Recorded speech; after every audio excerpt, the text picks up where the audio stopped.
जिसका जन्म होता है उसका मरना भी होता है। परंतु कृष्ण जी ने जब बालक रूप से जन्म लिया तो क्या उनके शरीर की भी मृत्यु हुई या नहीं? देखिए, अब फिर भावना से अगर जब हम कहते हैं ना, भावना से चले, पुराण की दृष्टि से चले, तो वो कहते जन्म नहीं हुआ था, वो तो प्रकट हुए थे और फिर एक दिन वो विलीन हो गए, माने वो अपने धाम को चले गए। एक तरीका ये है कहने का, वो प्रकट हुए और वो अपने धाम को चले गए, इसलिए उसको जन्म और मरण नहीं कह सकते। लेकिन अगर आप भगवत गीता उठाते हैं तो उसमें श्री कृष्ण दोनों तरह की बात करते हैं। उसमें एक बात वो ये भी कहते हैं जैसे कि मेरे कई जन्म हो चुके हैं और अर्जुन तेरे भी कई जन्म हो चुके हैं, तुझे याद नहीं और मुझे याद है, राइट? तो जब जन्म होगा तो शरीर उन पंचभूतों में विलीन भी तो होगा ना।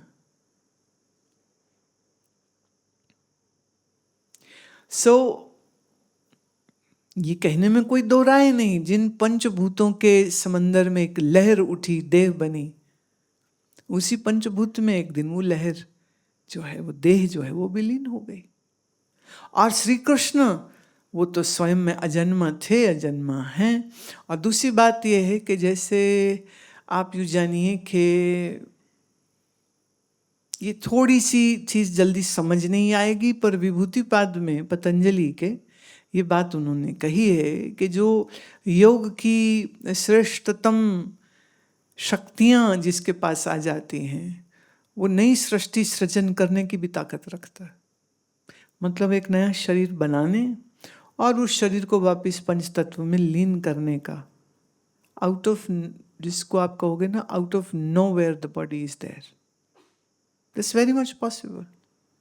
तो उसमें हमको मुझे तो कोई उसमें हैरानी नहीं होती, पर चूंकि बहुत फिजिकल जो बुद्धि के लोग हैं उनको इतना ही समझ लगता है, आसान भी लगता है ये समझ लेना। ये दूसरी चीज जो योग वाली है ना, ये जल्दी समझ भी नहीं आती।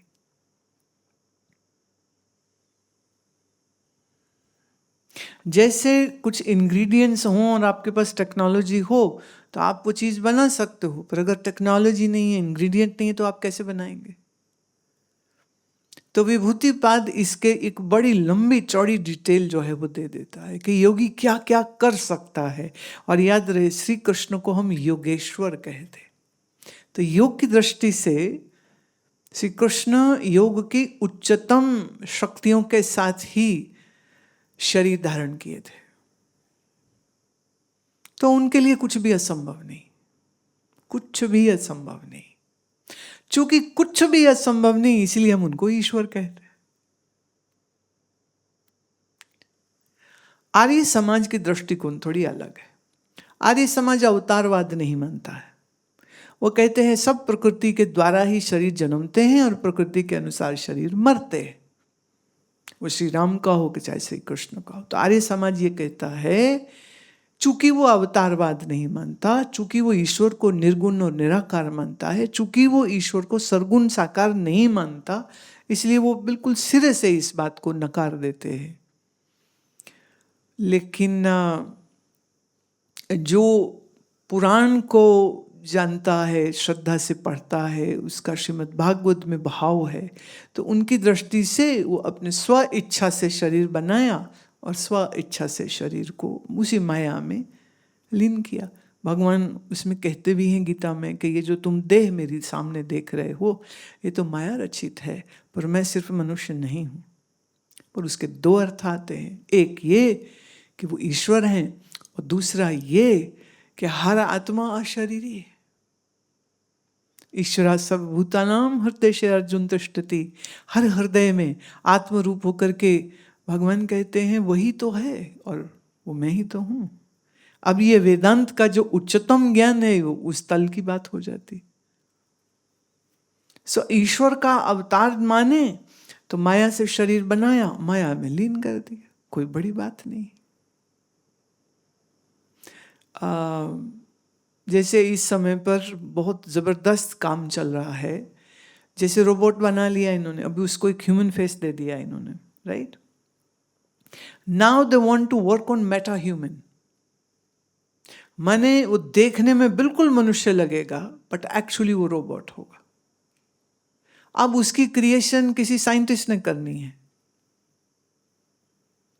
माने ये एक सिर्फ मैं ये नहीं कहूँगी कि एक फ्लूक आइडिया है, ये एक ऐसा आइडिया है जिसके ऊपर बहुत मेहनत हो रही है और संभव है कि आने वाले समय में, कब मैं नहीं कह सकती हूँ, पर आने वाले समय में कुछ ऐसी रोबोट्स की, मेटा ह्यूमंस की आर्मी खड़ी कर दी जाएगी कि मनुष्य खुद लड़ने नहीं जाएंगे, वो इनको भेज देंगे जाओ, क्योंकि वो इंजर पिंजर ही तो है, टूट फूट जाए तो टूट फूट जाए, और बना लेंगे, क्या दिक्कत हो गई।